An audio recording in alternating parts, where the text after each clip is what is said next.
We are back with some more Colts franchise, and we are fresh off of our wild card first game in the playoffs. Just absolute destruction by the Baltimore Ravens. We lost that 48-7. Things weren't going our way early, but just we didn't help ourselves later on in the game as well. So got out of hand pretty quickly, and then it was GG. Tough to play one of the best users in the league, top 2, top 3, top 1, whatever.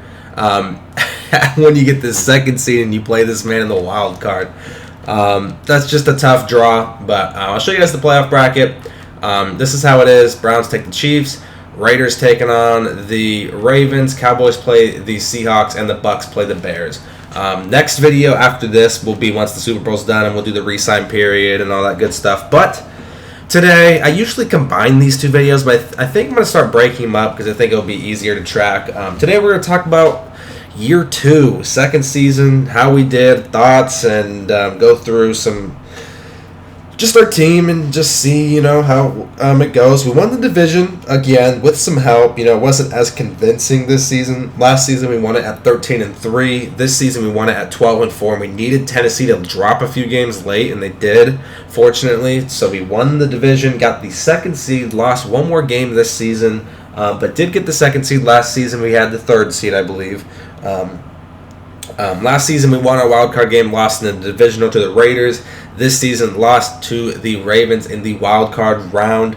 I think we're very close. I think our team is very, very close to being able to go deep in the playoffs. There's a couple things. I've rewatched some games that I lost. I rewatched the Ravens game that I got destroyed in. And I think we are very, very close to being able to push, into that second, third gear, whatever you want to call it, so we can get over the hump and start getting deep in these playoffs.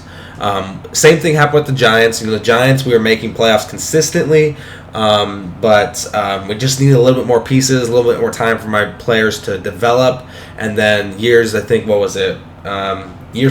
I obviously won the Super Bowl. In year 5, I think I lost in the championship, but it was maybe it was divisional, but it was a very close game. I can't remember, but we needed time for the Giants to develop and become ready. Daniel Jones, Slayton, all those guys to become ready, and basically my defense. I kind of kept my whole defense on that Giants series. They just needed time to develop, which is kind of the same thing I got going on here for some positions. But we always want to win the division. I'm happy with that. Not too happy where we ended up in the playoffs. Second seed, that's great. Usually it's a bye. Not anymore though. We draw a very tough opponent. I just wish it was closer. I made some dumb throws, got some picks. We got a little unfortunate here and there, and it happens. It just happens sometimes. But let's go take a look at our squad here. Show you guys what we're working with. We did have 2 people make the Pro Bowl. Obviously, we could have guys make it as alternates. People make the Super Bowl. They're not going to attend the Pro Bowl. But 2 legit Pro Bowlers that we got are left guard Quentin Nelson and center Ryan Kelly. That's it. No one else making the Pro Bowl. We got our center and our left guard making it. I'm assuming Quentin's got to be the number 1 for the AFC side. Ryan Kelly's probably a 1 or 2 spot for that center. But, 2 Pro Bowlers. I think last season we had... what did we have last season? 5 or 6, I believe. So a little lower on the Pro Bowl side. As far as our offensive line improvements, Braden Smith went up 2 overalls to an 85 overall. Mo Alley-Cox stayed at normal dev, went up to a 75. We'll talk about him later. Wide receivers, Paris Campbell, he went up 2 overalls. Pittman went up 4 overalls and grew to superstar dev. Obviously, some of these players might get end-of-season rewards and even go up higher in development, so we'll just have to wait and see once the Super Bowl's over. Jonathan Taylor stayed at superstar, went 2 overalls, and Jacob Eason went only up 2 overalls there. Moving on to the defensive side, starting at the back here. Malik Hooker went up 2 overalls, still star development there. We had a breakout player for Jabro to get superstar. We need some more traits on defense. We got to get some. We got the superstar linebackers here. We got these 2, but we need to get some of these stars up there in the superstar territory. Bobby went up 3 overalls, which is always good to see. Jabro went up 2 overalls. Rock Ya-Sin, he went up 2 overalls, or 3 overalls, my bad. And Marvell Tell, the man's went up he comes on a lot of criticism, okay? But the man has won up 4 overalls, and he's star dev, 80 overall. They're young. They'll get there. And Davenport, I didn't even realize this, but Davenport has won up 5 overalls. The man's been pretty injury prone this season. I think with the injuries, I'm still happy with how he played. Even in the playoff game, he got a sack. He had a quarterback hit that led to like a 7-yard loss. You know, he was getting pressure. More pressure than Buckner was. So I'm excited to see how Jared does on a full season. He was banged up a lot this season. I mean, the dude injured the first game of the season, got hurt for, what was it, like 5 weeks he didn't play. Then came back and then got hurt a couple more times, banged up here and there. But with all that, he goes up 5 overalls, which is just crazy. I did not expect that at all. Next, we're going to take a look at some stats before we really dive into like what I'm going to try to do this offseason and stuff. I'm not going to try to go like too crazy with what I'm trying to do and give away my plan for the offseason, but I will show you guys a little bit. So first things first, we're going to go position by position here, compare some stats. It's probably going to be a longer video, so if you're interested in all this stuff, stay tuned. If not, then just go ahead and skip, I guess. But Jacob Eason did not take the year 2 leap we hoped and dreamed for. Last season, he threw for 4,681 yards. This season, only 4,497 yards. So about 200 yards less this season. Completions, he completed 295 passes for 500 attempts last season. So completed about 10 more completions this season on 4 less throws. So, I mean, basically the same amount of throws, 200 yards less, on more completions too. Touchdowns, passing touchdowns, last season threw for 37. Oops, I didn't mean to do that. And this season threw for 36. So we're -1 in the touchdown category. Here's a big one right here, guys. This is a big one. Jacob Eason last season, rookie year, 24 interceptions. This season, 31. So I threw 7 more interceptions this season. Which is just not good, man. It's a terrible ratio. That's why we get ourselves in these bad spots in games, because part of it's on him, part of it's on me just making absolutely terrible decisions. Completion percentage up just a little bit, just a smidge, 59 to 61. Yards per game basically around the same as well. We were sacked a shitload more times too. Sacked 37 times last season and 50 times this season. So we changed playbooks to try to be more run heavy, and here we are throwing way more picks, getting sacked 13 more times. The offensive struggles were real. They were absolutely real, and we'll get into that and why I think what played a part in that in a second here. I don't think Eason had a good year. I did not have a good year on offense, and I think there's some factors that play into it. But we'll get into that shortly. Rushing the ball, same thing. JT was the rushing leader last year. This year he got a lot less carries because I did not want him to get hurt. So we split up some more carries, ran the ball with Hines more, ran the ball with Damien Harris quite a bit. And I still think JT did solid. I think JT had a good season. I mean, last year he had 378 attempts. This year, 293. So, close to 80 attempts less, a little more than 80 attempts less, which is, not a bad thing. He's still getting a good amount of carries. It's just, downs played. He played 592 downs last season, and he played pretty much the same this season, 585. We're just splitting it up more, just trying to, keep him, because we want this man to be here for every single season, the rest of the series. 16 touchdowns this season rushing compared to his 30 last season, but like I said, way more attempts. Last season he averaged 6 a carry, this season 5.2, so just a little bit less. Last season yards was, like I said, he was the rushing leader. It was crazy. He had 2,266 rushing yards compared to 1,500 this season. Last season averaging 141.6 to this season's 94.5.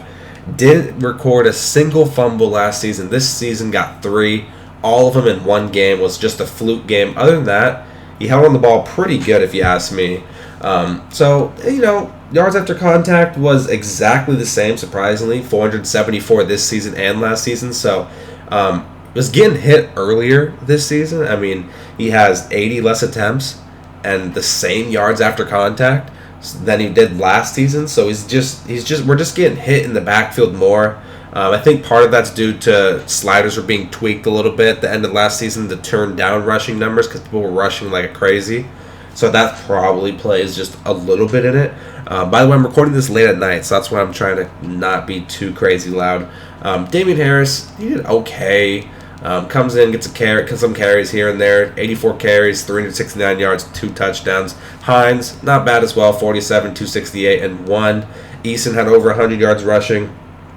The only good thing about Eason, the fumbles came down. We had 7 fumbles last season to 5 this season, so at least the fumbles are coming down. We really need to get the fumble number down and the interception, just the turnovers in general. I mean, there's so many games this season where the offense just starts off, keep hitting B. The offense just starts off so lackluster, and the turnovers don't help, and it's just bad, man. It's just bad. Paris Campbell only 9 for 25, no rushing touchdowns, and 3 fumbles, when last season Paris Campbell had 2 fumbles, but he did have 11 rushes for 124 yards. So way more big play opportunities there for Paris.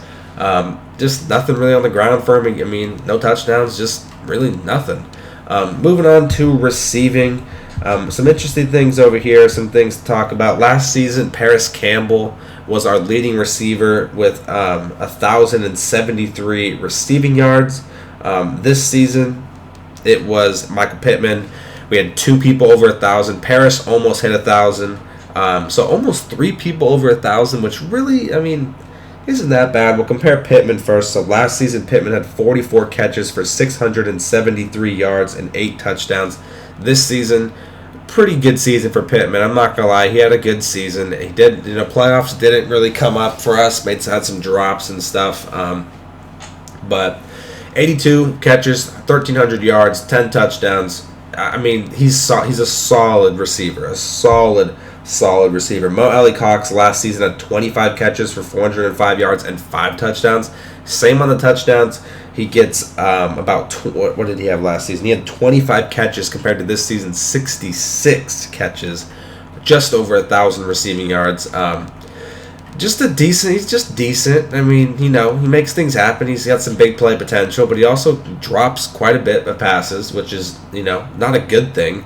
Paris, excuse me, receptions and the receiving yards came down slightly, probably due to Pittman breaking out and Mo having a good season. But the receiving touchdowns, exactly the same. Nyheim Hines did not get involved as much. I think part of it is the playbook. I think the playbook played a big part. Not as many plays where I liked throwing him the ball. Didn't really get him involved in the screen game as much as I probably should have. 40 catches, 327 yards, and 4 touchdowns, when last season the man had 71 catches and 854 yards. I mean, he had a crazy season catching the ball for us last season, and didn't really, get him involved as much as I probably should have, to be honest. Deontay Johnson. So here's the man. We let T.Y. Hilton go. It was either draft a receiver or figure it out. We traded a second-round pick in this draft, but we did it last season. So second-round pick, we don't have this draft, for Deontay Johnson. And I just don't think he's the man we need, man. I don't think it's the way to go. He has 1 year left on his contract, so he is on the trade block. I am trying to trade him to get something out of him. If not, I think I'm going to let him walk unless something crazy happens next season and he absolutely dominates. But I think I'm trying to actively get rid of Deontay. He got 42 catches, 585 yards, 6 touchdowns. He flashed here and there. I'm a big Deontay Johnson fan in real life. But for Madden, I just don't think he's ready, man. It sucks. It really does suck, but I just don't think that's the move we need to make. But moving on, we'll skip blocking. not really too worried about that. But defense, Darius Leonard leads our team in tackles. Led our team in tackles last season. Last season, Leonard had 111 tackles. This season, 116. Last season, he had 13 tackles for loss. This season, 15. He had 3 sacks last season, gets 1 this season. 3 more interceptions this season, so got 6 more interceptions compared to the 3 interceptions last season. So, solid season for Darius Leonard. You know, I'm happy with how he played. Same with Bobby. His tackles were a little bit down. And the tackles for loss were a lot of bit down. He had 96 tackles and 5 tackles for loss this season. Last season, he had 106 tackles and 15 tackles for loss. I mean, he was just living in the backfield. Didn't get a sack last season, but he gets 1 sack here. He had 5 picks this season compared to 6 picks last season. Once again, another linebacker. I'm like, he's solid. I mean, Bobby, I'm okay with Bobby. Jabril Peppers, just doing Jabril Pepper things. I mean, 3rd in tackles. He was 3rd in tackles for us last season. Last season, he had 80 tackles and 4 tackles for loss. This season, Jabril had 75 tackles and 9 tackles for loss. Gets a sack this season. He had 2 last season. Gets 8 interceptions when he had only 4 last season. So getting the ball a lot more. He also had quite a bit of forced fumbles. He had 2 forced fumbles. So that's good to see him popping that thing loose. Marvell Tell. A lot of people hate this man. A lot of people shit on this man. It's because of the speed. The speed is bad. It's 86 speed, man. But he's going to be the cornerback, too. I mean, I'm pretty much stuck with Rock Ya-Sin, Marvell Tell him, ride or die with them. We're getting him up there in development. Got him up to star this season. He got 7 picks. He had 7 picks. I mean, last season he only had 4. This season he got 7. He also got 12 more tackles, which is good to see. Good to see him do that. Rock Ya-Sin got 5 picks. Last season he had 6 interceptions, which, you know, really isn't too bad there. Malik Hooker, he had 5 interceptions. Last season Malik only had 4. So, you know, getting up there, 1 more in the interception department there for him. A couple less tackles for loss. Last season he had 6. This season 2.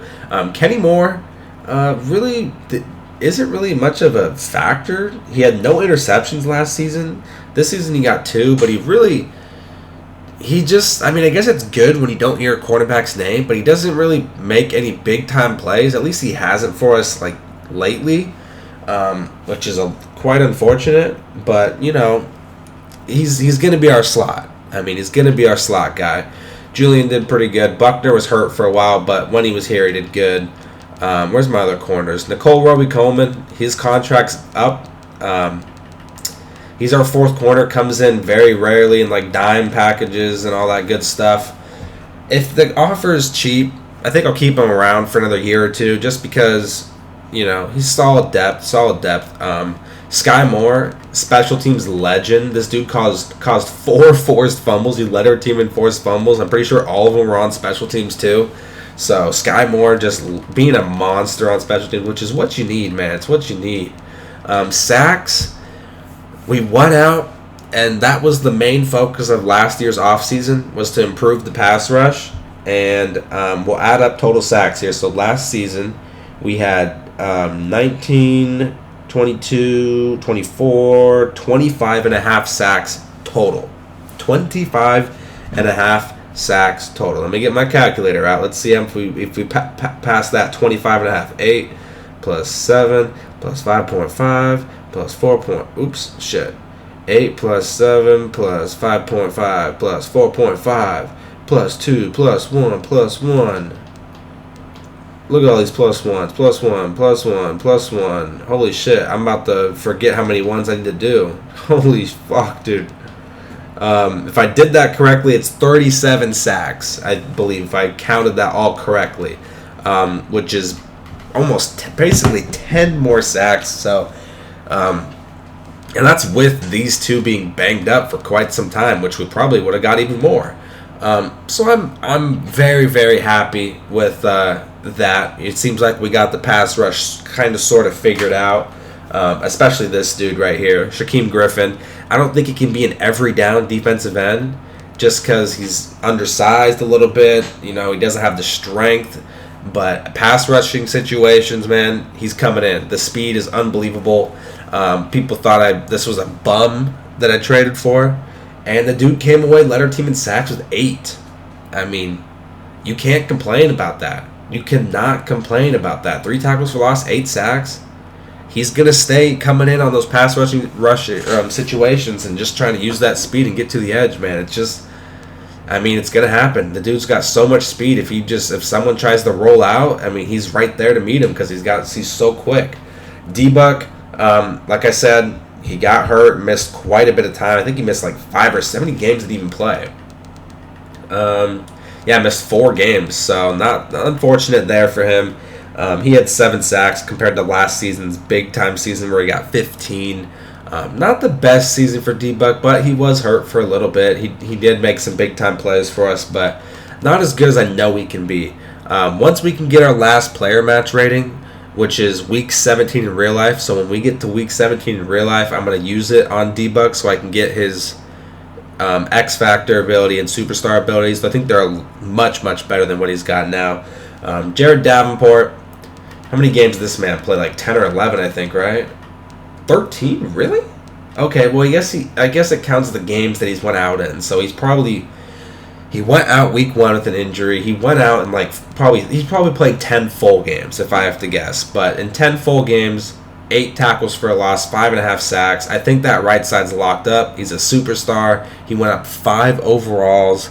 I'm okay with the rookie. He just needs to work on not being so injury prone. Stay on the damn field, and we'll be completely fine, man. We will be absolutely thrilled to keep him on that right side for the time being.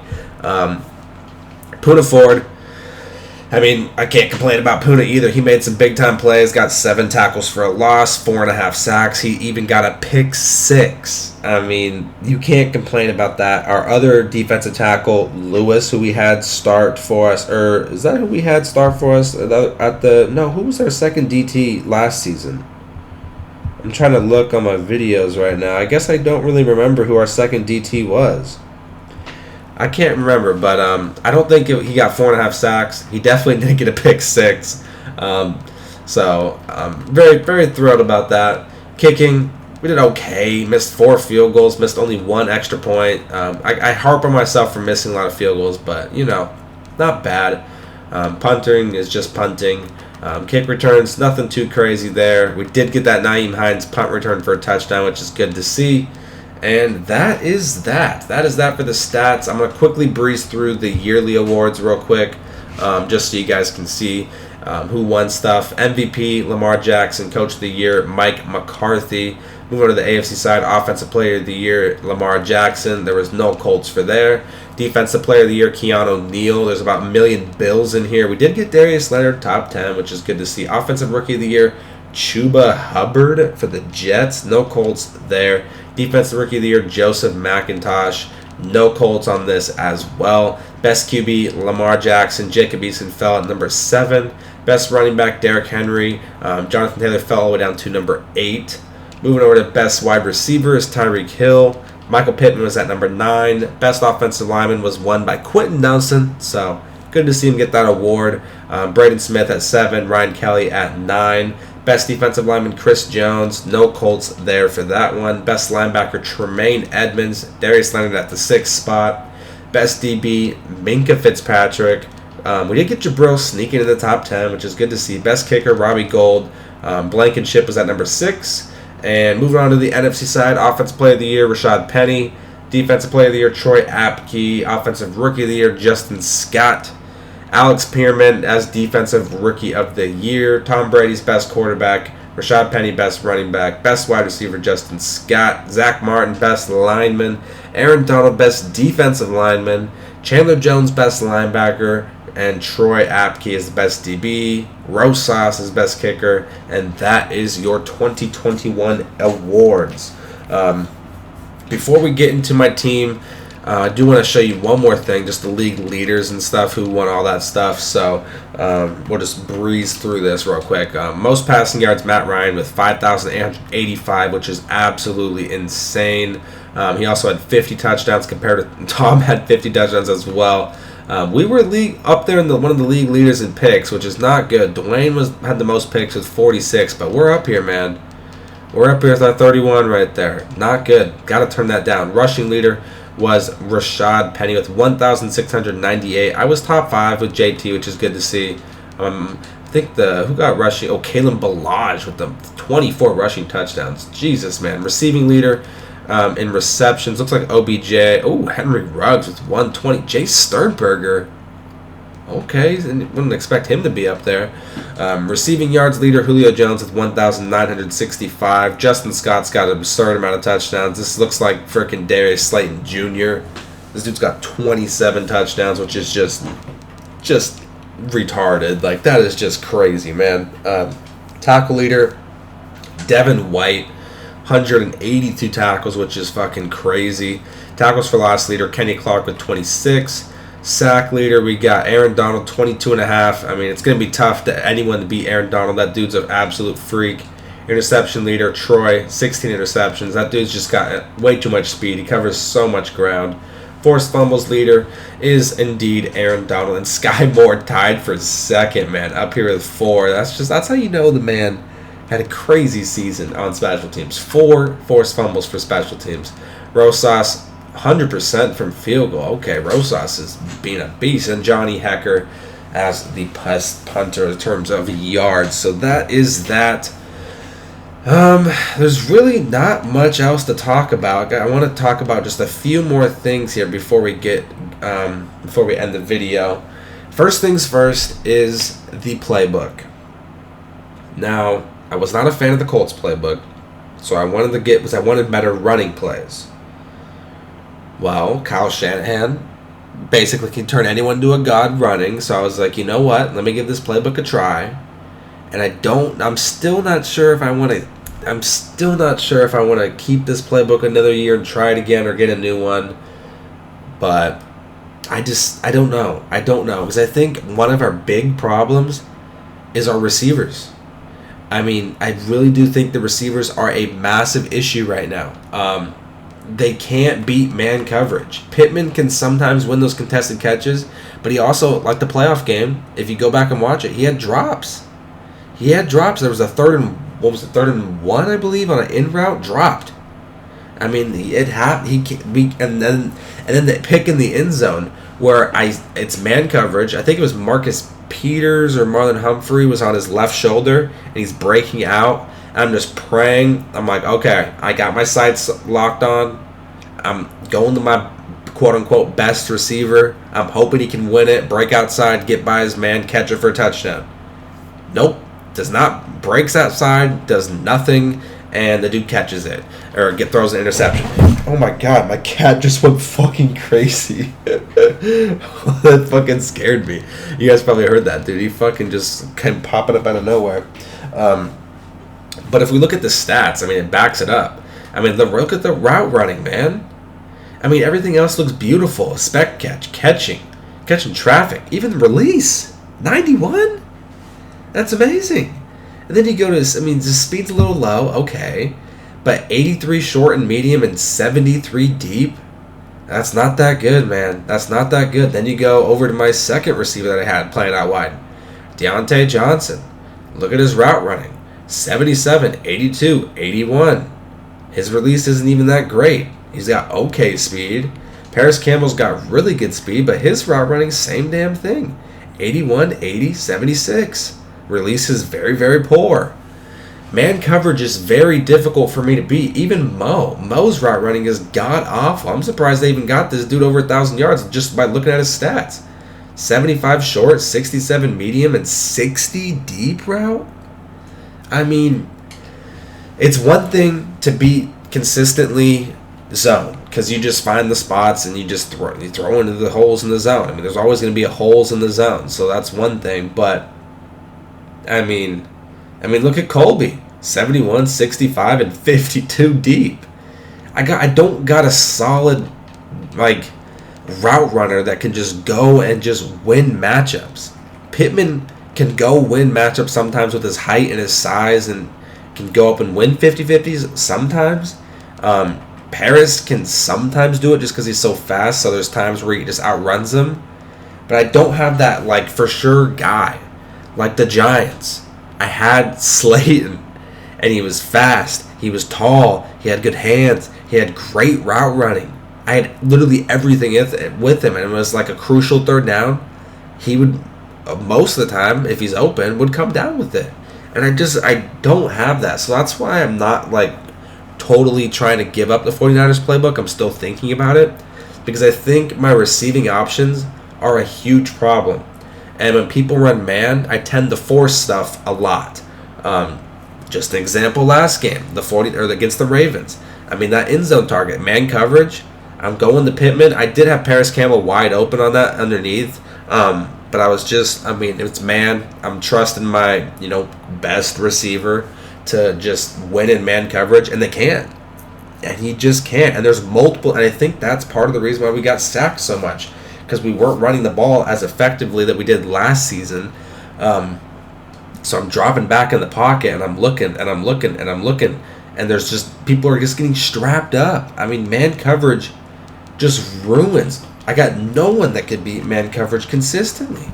I don't. I mean, if you look at, let's just take a gander here at some teams and, some playoff teams. Let's just go to the Raiders because he's, the first seed. Let's see who he's got.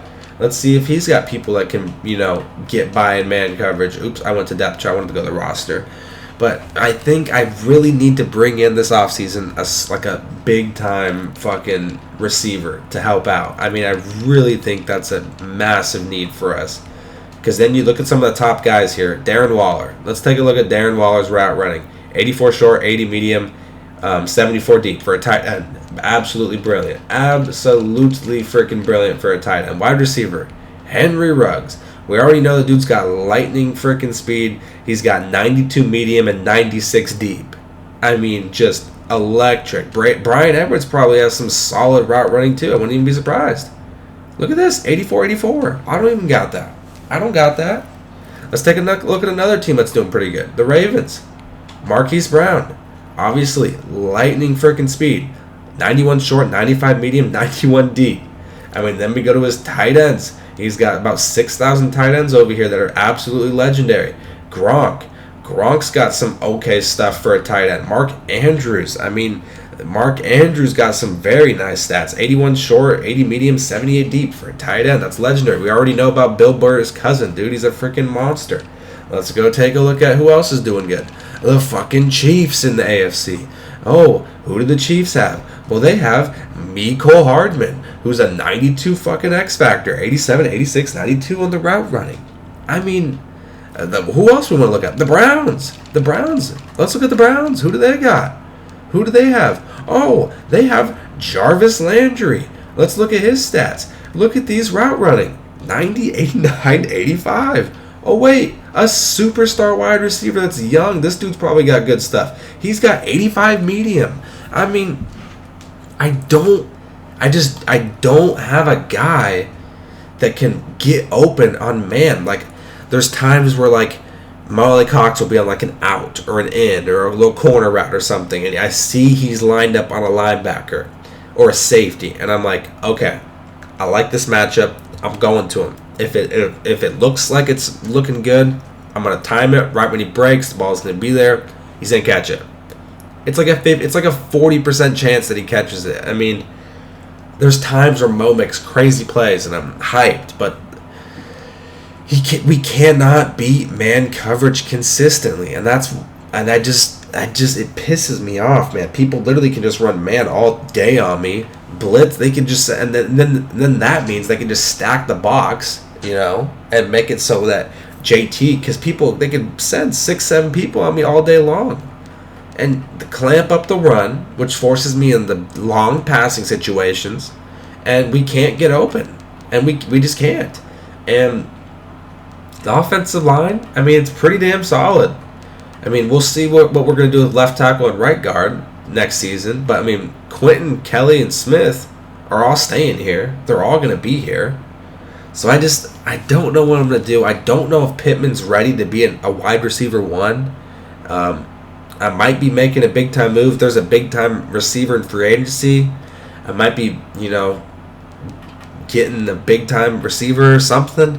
But I think that's the biggest need this offseason. Last offseason, like I said, we needed to generate pass rush.